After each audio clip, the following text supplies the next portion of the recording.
इस प्रकार से माता भगवती पराम्बरा जगत जननी महामाया और भोलेनाथ जी के विवाह के पश्चात उनके विवाह आदि का वर्णन यहाँ पर किया गया है। भगवान ने माता भगवती को 1000 दिव्य वर्षों तक के उनको दिव्य, जिसे धारा ग्रह कहा जाता है, धारा ग्रह अर्थात जिसमें जैसे पनडुब्बी जो होती है जो समुद्र के अंदर चले जाते हैं, जिसमें चारों ओर झरना झरना झरना यहाँ पर बहते रहता है, ऐसे दिव्य से दिव्या जहाँ पर महल आदि का यहाँ पर निर्माण करके उनको धारा ग्रह में मंगल आदि उनको यहाँ पर पूरे 1000 वर्ष उन्होंने व्यतीत किया है। और व्यतीत करने के पश्चात भगवान सती जो माता थी उन्होंने भगवान भोलेनाथ जी के चरणों में बैठ करके उन्होंने भक्ति ज्ञान और भक्ति के विषय में कुछ प्रश्न किया है कि किस प्रकार से भक्ति करनी चाहिए। भक्ति ज्ञानेन भेदेव हितकर्मं सर्वदा सुखं च विज्ञानं न भवेत् वेद साध्य भक्ति विरोधनं च। भक्ति विरोध और ज्ञान की प्राप्ति कैसे होगी? मनुष्य के कल्याणार्थ के लिए भक्ति किस प्रकार से करनी चाहिए, कौन कौन प्रकार की भक्ति होती है। मैं सदा भक्त के अधीन रहती हूँ। भगवान भोलेनाथ जी बोल रहे हैं कि हे भोले बाबा, आप सदा अपने भक्तों के अधीन रहते हो, लेकिन वह भक्ति आपको किस प्रकार से प्राप्त होगी उसके बारे में थोड़ा आप हमें यहाँ पर प्रकाश डालिएगा। तो भगवान भोले बाबा ने दिव्य श्लोकों के द्वारा बहुत अच्छा वर्णन किया है। माता सुंदर वामन पर विराजमान होते हुए श्रवणम कीर्तनम चैव स्मरणम सेवनम तथा दास्यम यथार्चनम देवी वंदनम मम सर्वदाया। हे माता सती, श्रवणम सबसे पहले भगवान के गुणानुवादों को श्रवण करना चाहिए। जब गुणानुवादों को जब हम यहाँ पर श्रवण करने के लिए जब यहाँ पर बैठते हैं ना, तो हमारे कानों में डायरेक्ट हमारे कानों के द्वारा जो ये हमारे स्वर्ण जो हमें यहाँ पर दिखाई देते हैं, जो वर्ण से सुनाई देते हैं, वे सबकी सभी हमारे हृदय में जाकर सीधे हमारे वक्षस्थल पर ही वे निवास करते हैं। इसलिए भगवान के गुणों का वर्णन सुनना चाहिए, भगवान की सत्संग सुननी चाहिए। नाना प्रकार के विकारों से निर्वृत्ति अगर आप यहाँ पर चाहते हो तो उसके लिए श्रवण, सबसे पहले श्रवण को प्रथम रखा गया है। बिना श्रवण के प्रीति नहीं होती, जान बिन हुई नहीं प्रीति। जब तक हम भगवान भोलेनाथ जी के बारे में नहीं जानेंगे, समझेंगे नहीं, तब तक उसके विषय को समझ नहीं पाएंगे। और दूसरा है कीर्तनम, जब हम उनके गुणानुवादों को श्रवण करने के शिव शिव शिव शिव नाम अगर हम यहाँ पर सुनेंगे तो वही हमें कीर्तन के रूप में हमारे मुख से उपचारित होगा। और जब वह हमारे कीर्तन के रूप में होने लगेगा तो धीरे धीरे हमारे मस्तिष्क के ऊपर उसका प्रभाव पड़ेगा और हमारा चिंतन बढ़ेगा और वही स्मरण कहलाएगा। स्मरण के बाद जो और जो उसके यहाँ पर अंग है वो सेवन अर्थात भगवान के प्रति हमारी प्रीति बनेगी, उसकी सेवा करने की भाव हमारे मन में जागृत होगी। श्रवणम कीर्तनम स्मरण, उसके बाद है सेवनम, भगवान के गुणानुवादों से भगवान के सेवा के द्वारा हमारा मन तृप्त होगा। और उसके बाद दास्य भाव कैसे जागृत होगा? अपने आप को दीन प्रकट करके, मौसम दीन हीन नहीं भाई। दैन्यता कैसे आएगी? दैन्यता आती है निर्मल मन से आती है, किसी के प्रकार के प्रति कृष्णा आदि भाव को न प्रकट करते हुए सब में सिया राम मैं सबक जग जग जानी करहु प्रणाम जोरी जुग पानी। इस प्रकार से अपने आप को दैन्य करो, सबको लक्ष्मी नारायण का रूप मानकर सबका दर्शन करो। उसके बाद धीरे धीरे अर्चन बढ़ेगा, भगवान शिव के प्रति आप उसके अर्चक के रूप में स्वीकार हो जाओगे। दुर्वा दुबी बेल पत्ता पान आदि भगवान को आप यहाँ पर अर्चन करोगे। और इसके बाद सदा ही इस प्रकार की पद्धति को करते करते आपके मन में ऐसा यहाँ पर एक सिद्ध अवस्था आपके मन में जागृत हो जाएगी जो आपको निरंतर सभी प्रकार के प्रत्यचोपचारणाय देशाय वेद कीर्तनाय मुच्यते वा, कीर्तन करने की एक ऐसी अवस्था यहाँ पर आ जाती है मनुष्य के, उसके रोम रोम से केवल श्री राम जय राम श्री राम जय राम श्री राम जय राम श्री राम जय राम, इस प्रकार से केवल उच्चारण यहाँ पर हो जाता रहता है। श्रवणम कीर्तनम चास्य स्मरणाय महतां गते वचा। इस प्रकार के गीता में भी श्लोकों का यहाँ पर वर्णन किया गया है।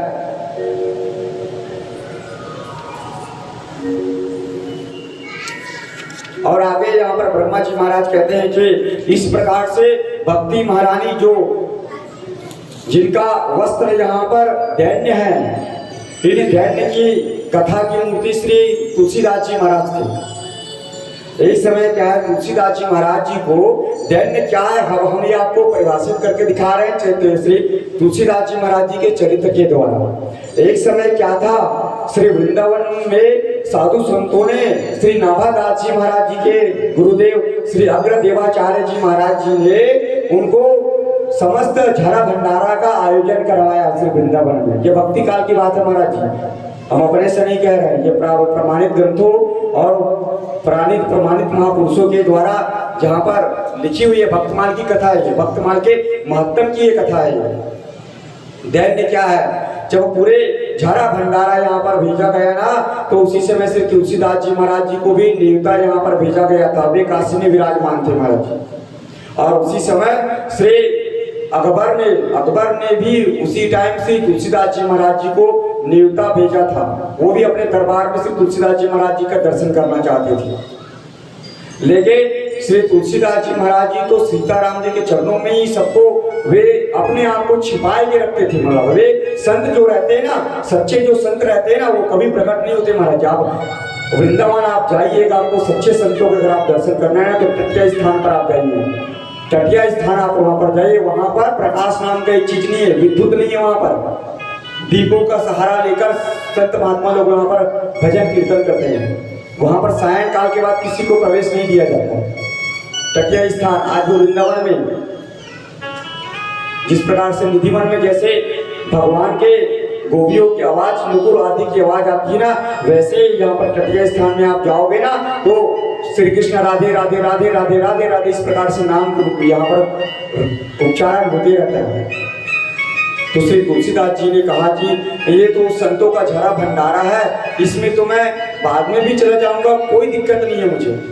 लेकिन ये जो अकबर है, अकबर को अगर मैं दर्शन करने के लिए, उसको दर्शन देने के लिए अगर यहाँ पर मैं नहीं जाऊंगा तो अपने लाव लश्कर के साथ वो मेरे स्थान पर आएगा और इससे यहाँ पर निवास करने वाले, काशी में निवास करने वाले ब्राह्मणों को, साधु संतों को तकलीफ होगा। ऐसा सोच करके श्री तुलसीदास जी महाराज जी ने दिल्ली से होते हुए वे सायंकाल के वेला में से वृंदावन की ओर पधारे। वृंदावन की ओर जब वहां पर वे पधारे ना श्री तुलसीदास जी महाराज ना, तो नाभादास जी महाराज ने छप्पन जो पूरे वृंदावन का झरा भंडारा यहाँ पर किया था, भोग किया था, उसका अंतिम झरा भंडारा होने वाला था। मतलब अंतिम पद यहाँ पर उठने वाली थी। पूरे सभी लोग पूरे वृंदावन के साधु संत 84 करोड़ पूरे भोजन भंडारा यहाँ पर कर चुके थे ना। तो अंतिम जो पंक्ति जब यहाँ पर बची थी तो सबसे अंतिम छोर में श्री तुलसीदास जी महाराज बिल्कुल एक साधारण से इतने सामान्य वस्त्र आदि फटे पुराने आदि को कोपिन को धारण करके श्री तुलसीदास जी महाराज पधारे महाराज द्वार पर। जो परोसने वाला जो होता है ना, जो रसोईया जो होता है, क्योंकि वह हमेशा अग्नि के पास में रहता है और अग्नि का गुण तो रसोइयों में आ गई होगा। आप ही लोगों में देखोगे जब आप लोग खाना पकाते रहते हो, बच्चे पानी मांगते तो कैसे आप लोग भड़क जाते हो, अरे मैं खाना बनावा कि मैं थोड़ा पानी पियो, लेकिन पानी तो नहीं पी सकते हैं। ये किसका प्रभाव है? यही होता है ना। आप लोग ये बोलते हो ना, जब पति देवता आ जाते तो बोलते एक कहीं काय आदमी है जीते तो खाना बना के में तो एक लोटा पानी नहीं पी सकते। ये किसका प्रभाव है? ये अग्नि देवता का प्रभाव है। जब अग्नि के साथ आप उसका रहोगे, उसका प्रभाव रसोई में आ ही जाता है। तो वह जो रसोईया था ना, वह श्री तुलसीदास जी महाराज जी को पहचान नहीं पाया और कहा कि हे बाबा, तुमको अभी न्योता मिला है, आज जब पूरी पंगता यहाँ पर उठने लगी है और तुम्हारा पत्तल कहाँ है, पत्तल कहाँ है, पत्तल कहाँ है कहके वो उसको चिल्लाने लगे महाराज। चलो कोई बात नहीं, साधु संत महात्मा हो, आओ विराजो महाराज, आओ विराजो महाराज, ऐसे करके श्री तुलसीदास जी महाराज जी अंतिम छोर में बैठे महाराज जी। उनके पास पत्थर नहीं था तो उस रसोइये ने उनको सकोरा जो आता है ना मिट्टी का जो सकोरा, जिसको हम लोग नांदी कहते हैं, पहले लोग मिट्टी के पदार्थों में भोजन किया करते थे, बर्ज रज है वो, तो उस पदार्थ में भोजन किया करते थे, उनको सकोरा यहाँ पर दिया गया महाराज। और उनको बढ़िया भगवान से बाके बिहारी जी को भोग लगा करके बढ़िया नैवेद्य तैयार किया गया था भैया, खीर पूरी आदि यहाँ पर नैवेद्य बनाया गया था महाराज जी। उनको उस चकोरों में जहाँ पर दिया गया, उनको तो हलवा पूरी आदि तो उस चकोरे में यहाँ पर दे दिया महाराज जी, लेकिन उस खीर के लिए, खीर को तो थोड़ा सा कट्टा टाइप का चेहरा, तो उसके लिए खीर के लिए यहाँ पर कुछ नहीं था महाराज जी। खीर के लिए जब कुछ नहीं था ना, तो उसने कहा, रसोइये ने कहा खीर किसमें दूं मैं आपको, तो तुलसीदास जी महाराज की धन्यता आप यहाँ पर लीजिए। तुलसीदास जी महाराज ने क्या किया, वहीं पर जहां पर बैठे श्री तुलसीदास जी महाराज जी ना, तो वहीं पर किसे संत महात्मा की पन्ही यहाँ पर विराजमान थे। उस श्री तुलसीदास जी महाराज ने उस पन्ही को पकड़ के कहा कि आप इस पन्ही में मुझे आप खीर दीजिए महाराज। वो भड़क गया रसोईया, अरे तुम क्या बात करते हो, ये पन्ही है जूती है, इसके ऊपर कौन खीर लेता है। तब तुलसीदास जी महाराज जी के इस दैन्य भाव को सब संतों का चुमारा हो गया, यहाँ पर भीड़ हो गया, क्या हुआ क्या हो गया। तो नाभादास जी महाराज श्री तुलसीदास जी महाराज के गुरु भाई श्री रामानंदाचार्य जी माँ के शिष्य श्री नाभादास जी महाराज भक्त माल के प्रणेता है, उन्होंने दौड़ते आए और उन्होंने श्री तुलसीदास जी महाराज जी को पहचान लिया और कहा कि ये तो श्री तुलसीदास जी महाराज जिन्होंने मुझे अपने स्वप्न में प्रत्यक्ष अपना यहाँ पर दर्शन दिया था, और वही भक्तमाल के सुमेरो श्री तुलसीदास जी महाराज जी हैं। तुलसीदास जी महाराज जी ने कहा कि अरे जिनके मुखन से धोखे से निकसत जिनके मुखन से धोखे से निकसत तिनके पद के पाहने मेरे तन की चाह।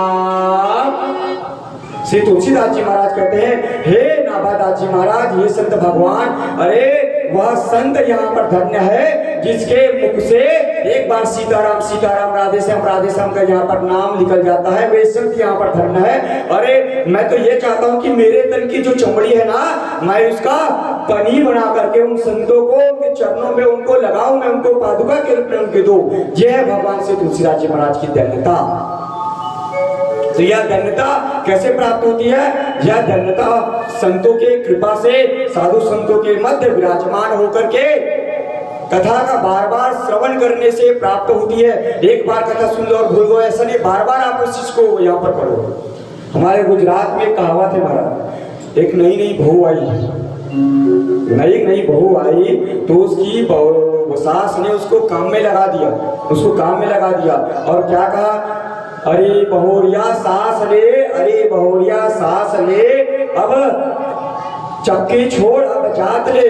इस कहावत का मतलब क्या है, चक्की छोड़, अरे बहुरिया तू कब तक यहाँ पर चक्की पीसेगी, जब से तू आई है केवल एक ही कार्य को यहाँ पर करते जा रही है, केवल चक्की पीस रही है। अब तो यहाँ पर जा और वहां पर जात ले, किसी दूसरे कार्य को करता। अर्थात जैसे कि अगर आपका भर जाता है तो रामचरितमानस का आप यहाँ पर पठन कर रहे हो, तो मन आपका अगर भर जाता है तो आप दूसरे ग्रंथ को यहाँ पर उठा कर पढ़ लीजिए, तो भगवान को किसी कीर्तन सुनाने लग दीजिए। अर्थात आप अपने मन को इतना यहाँ पर भगवान जी के चरणों में अर्पण कर दीजिए कि मैं एक काम छुटा लेता, मैं दूसरा काम यहाँ पर तुरंत यहाँ पर कर लूँ। इसीलिए तो आप देखोगे ना, आप तुरंत यहाँ पर झाड़ू लगाने लग जाते हो, उसी समय फिर बर्तन मारने भी लग जाते। क्यों? क्योंकि आपका मन के उस घर के गृह के कार्य में लगा हुआ है। उसी प्रकार से आप अपने मन को श्री सीताराम जी के, श्री हनुमान जी के, श्री महादेव जी के चरणों में आप उस मन को यहाँ पर लगाइए, तभी आपका यहाँ पर उद्धार यहाँ पर होगा। प्रेम से शंकर पार्वती भगवान की जय। आगे श्री ब्रह्मा जी महाराज यहाँ पर कहते हैं कि इस प्रकार से माता भगवती को भक्ति मार्ग का ज्ञान दे करके वे उनके भाव को, उनको अच्छी यहाँ पर कथा उनको यहाँ पर श्रवण कराने लगे।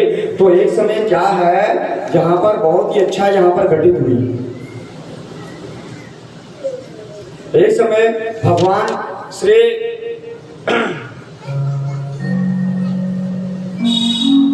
एक समय भगवान श्री रामचंद्र जी महाराज, एक समय श्री रामचंद्र जी महाराज वे दंडकारण्य की ओर भ्रमण करते करते करते यहाँ पर जा रहे थे और उसी समय श्री माता भगवती और यहाँ पर शंकर भगवान वे आकाश मंडल की ओर यहाँ पर विराजमान होकर संपूर्ण सृष्टि का वर्णन करते हुए वे यहाँ पर भ्रमण कर रहे थे। उन्होंने क्या देखा? वृषभमारूढ़ पर्यटाय दत्राय लीलाय विशारदाय। उन्होंने क्या देखा कि दंडकारण्य में आगतस्य दंडकारण्यस्य पर्यटनम सागरांबराय दर्शयन् तत्रागमं शोभानानम सत्येव सत्यान्तना प्रभूया। उन्होंने भगवान श्री रामचंद्र जी महाराज जी को दर्शन किया श्री भोले बाबा ने, लेकिन भोले बाबा क्योंकि उसमें सीता रामचंद्र जी महाराज वे मानव लीला कर रहे थे, इसलिए वे प्रत्यक्ष उनके सामने उपस्थित नहीं हो सकते थे। इसलिए उन्होंने दूर से ही वट वृक्ष के नीचे विराजमान होकर के श्री राम जी महाराज जी को उनको दंडवत उनको यहाँ पर प्रणाम किया। तत्र राम दर्शयासो लक्ष्मणेनान्वितं हराय अन्विषन्तं प्रियाय सीतां रावेण हतां छलात्। भगवान श्री रामचंद्र जी महाराज जी का दर्शन करके उसके मन में भगवान के प्रति तो हर्ष हुआ भोलेनाथ जी महाराज जी को, लेकिन सीता जी के मन में प्रश्न चिन्ह उत्पन्न हो गया कि ये अखिलेश्वर परमात्मा परमेश्वर मेरे पतिदेव महाराज हैं और मेरे पतिदेव जी यहाँ पर किसको प्रणाम कर रहे हैं? तो माता सती उनसे पूछती है तो सूर्य वंशो भवत भवम वीरम भूपम दशरथ आत्मजाय भरताग्रजाय नंदनम रहितम विगत प्रभं च पूर्णकामो वराय दीनम्य प्रणम्यात मुदाहरा रामं भ्रमन्ति विभिन्ने सलक्ष्मणाय मुदारधीय। ये पूर्ण ब्रह्म परमात्मा भगवान श्री रामचंद्र जी महाराज है। भगवान भोलेनाथ कह रहे सती से यह दशरथ नंदन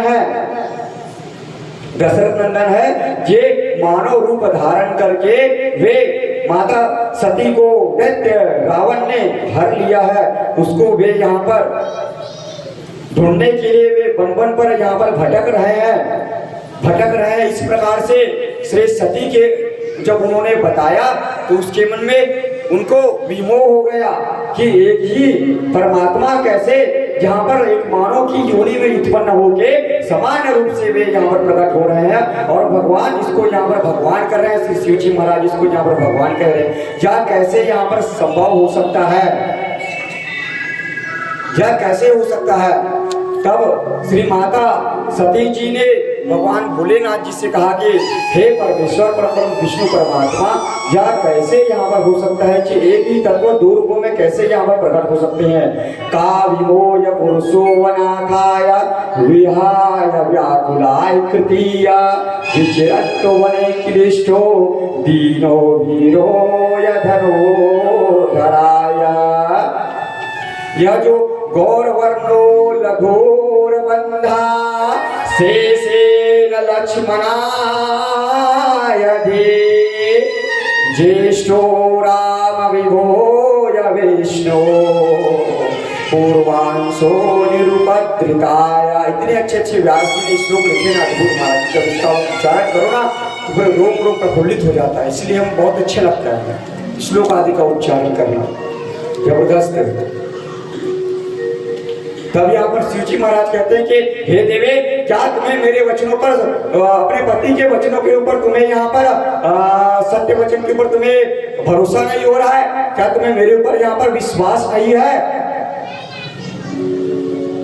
जाओ, अगर मेरे ऊपर विश्वास नहीं तो खुद जाकर के तुम राम जी महाराज जी का यहाँ पर परीक्षा ले सकती हो। शिव जी ने कहा श्रीणु मद वचनम देवे ना विश्वसते वचिन्मनः स्वयं राम परीक्षामि कुरु तत्र स्वाध्याय। तुम जाकर के खुद यहाँ पर भगवान की परीक्षा यहाँ पर ले सकती हो।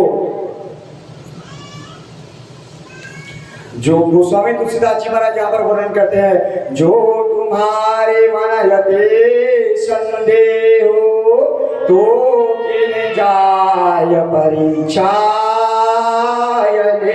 हो। हे देवे, तुम खुद जाकर के यहाँ पर परीक्षा यहाँ पर ले सकती हो। और जब माता सती ने परीक्षा लेने के लिए जब वह सती का रूप धारण करके जब वहां पर गई ना, तो सती ने जब जैसे ही श्री राम जी के सम्मुख वह प्रकट हुए तो श्री राम जी के मुख से एक नाम गूंज रहा था महाराज जी। वो क्या नाम था?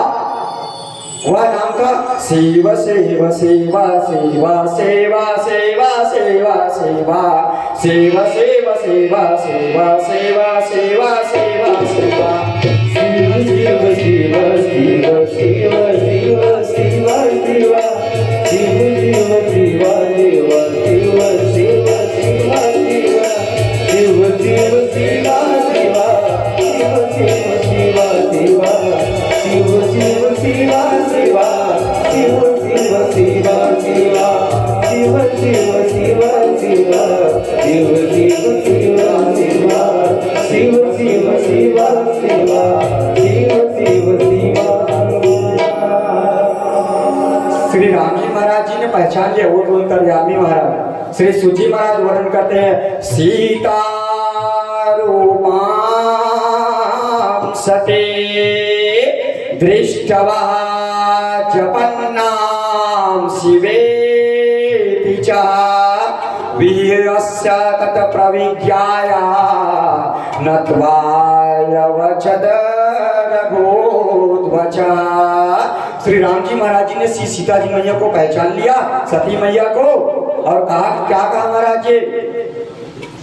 कहाँ बहो रे कहाँ वृष के तो, कहाँ बहो रे कहाँ वृष के तो, विपिन अकेले फिरे अके तो, विपिन प्रेमे व कहाँ वृष के तो। सूची महाराज वर्णन करे सेम इसी चौपाई का, इसी पद का श्लोकों में, प्रेम स्वत्वाम सतेय बोहे कवसंबो सुदेव नमो गतः एकाके एकाके विप्रेम कामास्य गतः पतिना बिना। कितने अद्भुत है श्री गोस्वामी जी महाराज, कितनी अद्भुत उनकी विकास, उनकी बुद्धि है। वो ज्येष्ठ कॉपी पेस्ट है महाराज जी। और आगे कहते हैं महाराज, त्वक्काय स्वरूपम कस्माते धृतम रूपमिदं सतीया ब्रूहि तत् कारणाय देवे कृपां कुरु परमेश्वरिया। हे देवे, आप यहाँ पर बिना पति के कहाँ घूम रही हो? आपके तो पति देव श्री भोलेनाथ जी महाराज के बिना तो आप यहाँ पर कहीं जाते नहीं हो। आप यहाँ पर किस प्रकार से आपका यहाँ पर आगमन हुआ है? तो माता सती ने ऐसा ही कह दिया कि हे प्रभु, मुझे आपकी यहाँ पर दर्शन करने की, यहाँ पर आपकी यहाँ पर अभिलाषा उत्पन्न हो रही थी, इसीलिए मैं आपके दर्शन करने के लिए आपके सम्मुख यहाँ पर उत्पन्न हुई हूँ। ऐसा श्री सती माता जी ने सीताराम जी के चरणों में प्रणाम किया।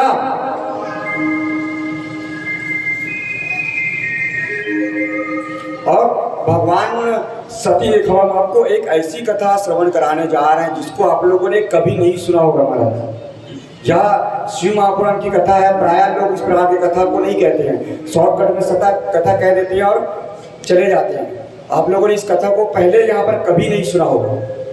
माता सती, आप लोग केवल यही तक जानते हो कि माता सती उसको प्रमुख उत्पन्न हुई थी और उसके बाद वे चले गए थे भोले के कैलाश जी के पर्वत में। और कैलाश जी महाराज में श्री शिव जी महाराज जी ने माता से रूप को देख करके उसको त्याग दिया। लेकिन आगे श्री वेद व्यास देव जी महाराज यहाँ पर कहते हैं कि उसी समय माता सती ने श्री राम जी के चरणों में आसन लगाया महाराज जी, और उन्होंने कहा कि कथम प्रणम्यामस्य तुम तस्य सत्यम ब्रूहे ममाग्रताया गुरु संशयम त्वाम माम संशीलम प्राप्ति। हे सीताराम जी महाराज, हे राम जी, आप मुझे बताइए ये शिव जी है, ये आपके कैसे यहाँ पर प्रबंध हो गए? आपके इतने प्रेमी, आपके इष्ट यहाँ पर ये कैसे हो गए? अब राम जी महाराज माता सती को एक अद्भुत यहाँ पर कथा करा रहे हैं महाराज जी। क्या कथा कर बता रहे हैं? एक समय की बात है, श्री शंकर भगवान ने विश्वकर्मा देव जी का आवाहन किया महाराज जी।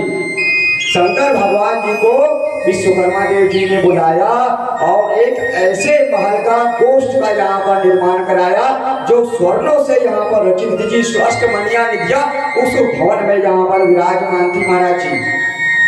उस भवन में यहाँ पर विराजमान हुए थे और संपूर्ण देवताओं को, सृष्टि के संपूर्ण देवताओं को बुलावा भेजा, उनको एकत्र करवाया और भगवान भोले बाबा जी ने एक अद्भुत आसन का निर्माण कराया जो मणिरत्नों से यहाँ पर निर्मित थे, और उन्होंने अपने प्राणनाथ श्री विष्णु भगवान जी का आह्वान करके उनको वहां पर बुलाया और बुला करके श्री विष्णु भगवान जी को बुला करके उस दिव्य महल के गोष्ठ में एक दिव्य सिंहासन पर भगवान विष्णु जी को विराजमान किया और संपूर्ण तीर्थों का जल मंगा करके स्वयं अपने हाथों से श्री शंकर भगवान जी ने श्री विष्णु भगवान जी का अभिषेक किया और उनको गौपद की उपाधि देकर उनको उस गौलोक के वशिष्ठ यहाँ पर गोपगण के रूप में उनको प्रतिष्ठित किया।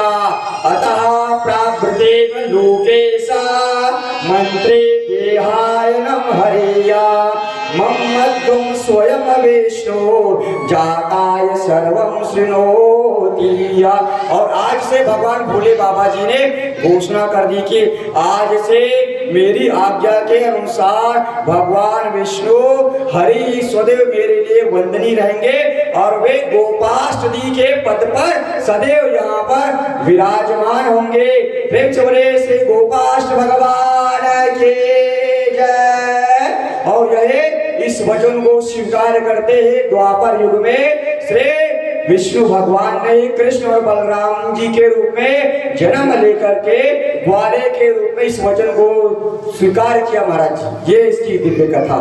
और महेश्वर भगवान कहते हैं और उन्होंने विशिष्ट अधिकार भगवान विष्णु जो नारायण शंकर भगवान जी ने भगवान विष्णु को विशिष्ट अधिकार दे दिया और कहा कि त्वं कर्ता सर्वलोकानां हर्ता भर्ता मदाज्ञाय दाताय धर्मनार्थम कामानाय सत्य दुरन्यकारिणाय जगदीशो जगत पूज्यो महाबल पराक्रमाय अज्येस्त्वां रणे क्वापे ममापे भविष्यति।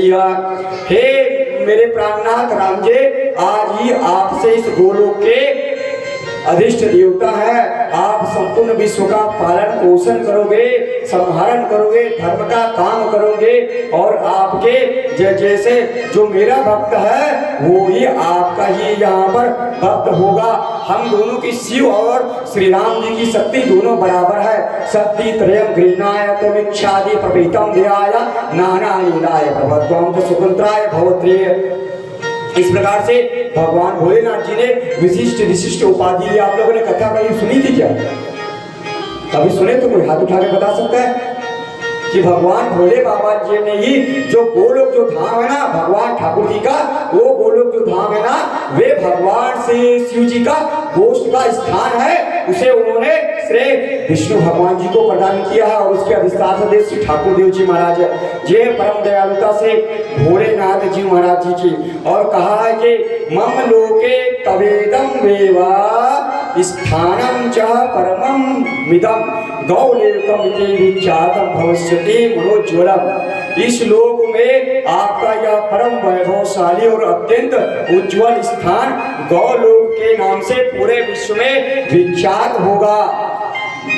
और आज से आप यहाँ पर गोपगण की उपाधि के रूप में जहाँ पर विराजमान हो जाएंगे। प्रेम से बोले श्री शिवाय नमस्तुभ्यं श्री शंकराय नमो नमः। अब राम जी के सती माता से कह रहे हैं, इसीलिए वे मेरे परम इष्ट है, इसीलिए मैं अपने शिव शिव शिव शिव का जहां पर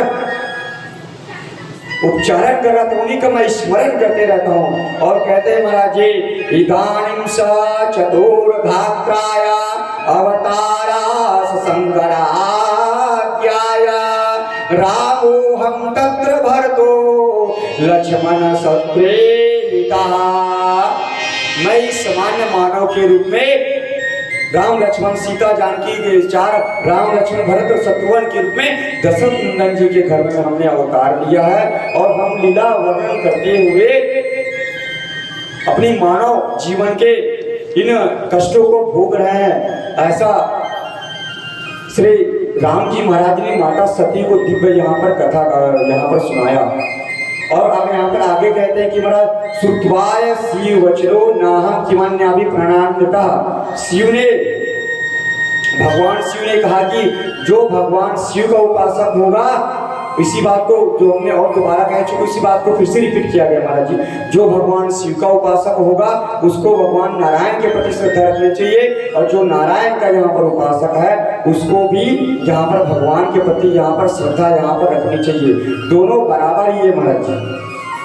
और इस प्रकार से माता सती अपने भगवान भोलेनाथ जी के वो यहाँ पर अपने उसके महल की ओर यहाँ पर कैलाश पर्वत की ओर वहां पर गई। और भगवान भोलेनाथ जी ने उनसे पूछा कि हे देवी, आप भगवान जी का यहाँ पर दर्शन करने के लिए आप यहाँ पर गए थे, तो क्या हुआ, क्या हुआ है?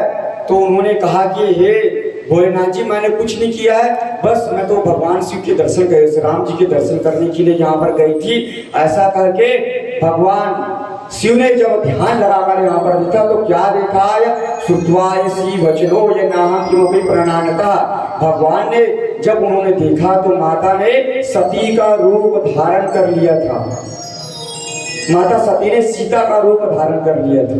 जब यह भगवान शिव को यहाँ पर ज्ञात हुआ तो भगवान को उन्होंने जो वचन दिया था, माता सती दक्ष ने कहा था कि जब मेरे पति को यहाँ पर अपराध हो जाएगा तब मैं तुम्हारा शरीर आदि को यहाँ पर त्याग दूंगी। ऐसा विचार करके भगवान शंभो भूतभावन वे माता के त्याग करके वे उन्हें नाना प्रकार के उनको मनों को आह्लादित करने के लिए नाना प्रकार की कथाएं उनको यहाँ पर सुनाते गए। और सुनाते सुनाते भगवान भोले बाबा जहाँ पर 84,000 वर्षों तक वे तपस्थली में वे समाधि में चले गए महाराज, 84,000 वर्षों तक। और समाधि में जब वहाँ पर वे जगे तब उन्होंने क्या देखा कि माता पार्वती माता यहाँ पर सती वहीं पर विराजमान है और वे अपने सखियों के साथ यहाँ पर क्रीड़ा कर रही है। और वो सखियों के साथ यहाँ पर क्रीड़ा कर रही है तो उन्होंने क्या देखा कि आकाश मार्ग में बहुत सारे देवता लोग, उसके जो देवता लोग अपनी अपनी पत्नियों के साथ अपने अपने विमानों पर यहाँ पर बैठ करके वे आकाश मार्ग से जा रहे थे। और जाते जाते उन्होंने माँ भगवती की सीता की ओर उनको माता को खिलाने के लिए या सभी माताओं में या कॉमन सा एक रहता है, जब वो कहीं अपने मायके वायके या कहीं पर वहाँ पर जाती रहती है ना तो प्रायः अपने पड़ोसियों को एक बार टाटा बाय अवश्य कर देती है। वह ये जताना चाहती है कि मैं अपने मैके जा रही हूँ। ये प्रायः हर माताओं का यहाँ पर स्वभाव रहता है। भले वो घर में अपने पति देवता से को नहीं बताएगी कि मैं फलानी जगह जाता हूँ, लेकिन अपने पड़ोसी जरूर बताएगी फलाने में जाता हूँ मैके इसकी। ये इस प्रकार से माता भगवती सीता ने सती ने जब यह देखा तो उसके मन में बड़ा यहाँ पर दुख हुआ। उन्होंने उन सखियों ने बता दिया कि श्री दक्ष जी महाराज उनकी जो यहाँ पर पिताजी है उन्होंने एक यहाँ पर यज्ञ का यहाँ पर आयोजन यहाँ पर किया है। उस यज्ञ में सभी देवता यहाँ पर पधारे हैं, लेकिन भगवान भूत बावन भोलेनाथ को यहाँ पर नहीं बुलाया गया है। ऐसा जब उन्होंने माता सखी को यह पता चला तो उसके मन में बहुत दुख हुआ क्या था, एक समय क्या था, प्रयागराज में श्री ब्रह्मा जी महाराज जी ने उसको दक्ष प्रजापति पद पर स्थापित किया, दक्ष को, और उसी प्रयागराज की धरा पर यज्ञ का आह्वान किया गया था। और उस यज्ञ में श्री भगवान भोले बाबा भी यहाँ पर विराजमान थे। लेकिन दक्ष अपने पद को प्राप्त करते हुए अहंकारवश उन्होंने भगवान भोलेनाथ जी का उपहास कर दिया।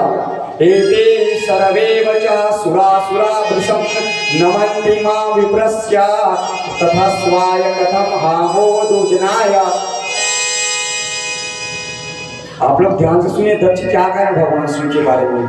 अरे ये इतने श्रेष्ठ जहाँ पर ब्राह्मण देवता जहाँ पर विराजमान है, तो ये भूत भवन भोले बाबा की यहाँ पर उपस्थिति का क्या महत्व है। ये तो शमशान के निवासी हैं, इसके आने से तो अमंगल ही है, वो अमंगलहारी है वो। इसको यहाँ पर कौन बुलाया है, ऐसा उसको हमारा अहंकार हो गया। पद को प्राप्त करते ही उसको यहाँ पर अहंकार हो गया।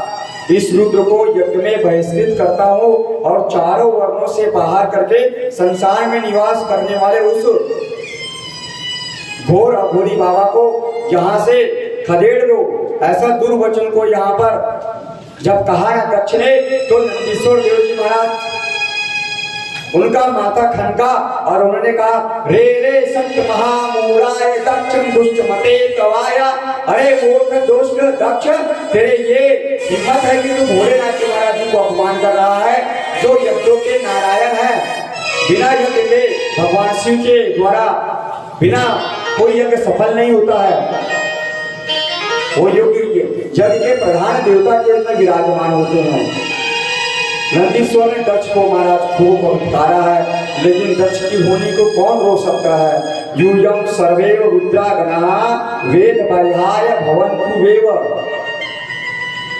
तुम सब लोग चले जाओ, ऐसा करके उस दक्ष ने भगवान शिव का यहाँ पर अपमानित किया था। लेकिन श्री भोले बाबा जी के मन में ऐसा कोई प्रतिकूल प्रभाव नहीं था। वे तो भूत भवन भगवान है, उन्होंने दक्ष को ऐसा कुछ नहीं कहा और वे उस स्थान से यहाँ पर चले गए। तब से दक्ष यहाँ पर भगवान भोलेनाथ के प्रति बहुत ही उपहार यहाँ पर करने लगा और उपहास यहाँ पर करने लगा। तो एक दिन क्या हुआ, जैसे ही माता सती ने भोलेनाथ जी से प्रार्थना की कि मेरी सब यहाँ पर सखिया जो है वे मेरे पिता के यज्ञ में यहाँ पर जा रही है, हे प्रभु, तो क्यों ना मुझे भी यहाँ पर जाना चाहिए। ऐसा करके उन माता सती ने भोलेनाथ जी के चरणों में यहाँ पर प्रार्थना की और माता सती ने भोलेनाथ जी से विनती करते हुए उससे बार बार कहा कि हे भोलेनाथ, वे आपके यहाँ पर ससुर जी हैं और अपनी माता और यहाँ पर अपने भाइयों के घर में तो बिना बुलाए भी यहाँ पर जाना चाहिए। ऐसा जहाँ पर माता सती यहाँ पर कह रही है, लेकिन भोले बाबा इसके यहाँ पर विपरीत ही यहाँ पर बोल रहे माता जी। वे कह रहे हैं बिना आमंत्रण के अपने इष्ट प्रेमी के घर भी यहाँ पर नहीं जाना चाहिए। माता अनाहुतस्य वेव देवी गच्छन्ते परम मंदिरम अवामानं प्राप्नुवन्ते मरणात् तथैव तथाया। जो लोग बिना बुलाए दूसरे के घर में जाया करते हैं, सदैव उसका यहाँ पर अनादर यहाँ पर होता है। और अनादर सबसे ज्यादा, अगर हमारा दुश्मन कोई अगर हमारा अनादर कर लेता है ना महाराज जी, तो इतना कष्ट नहीं होता है। लेकिन जो हमारा अति प्रिय है, अपनापन है, अपना है, अगर वो व्यक्ति अगर थोड़ा सा कटु वचन बोल देता है ना, तो सबसे ज्यादा विष के समान वह कटु वचन हमें चुभता है। इसलिए भगवान भोले बाबा कह रहे हैं कि मनुष्यों को अपने शत्रु के बाण से इतनी घायल नहीं होती है जितने अपने इष्ट मित्रों के वाक्यों के द्वारा यहाँ पर घायल होती है।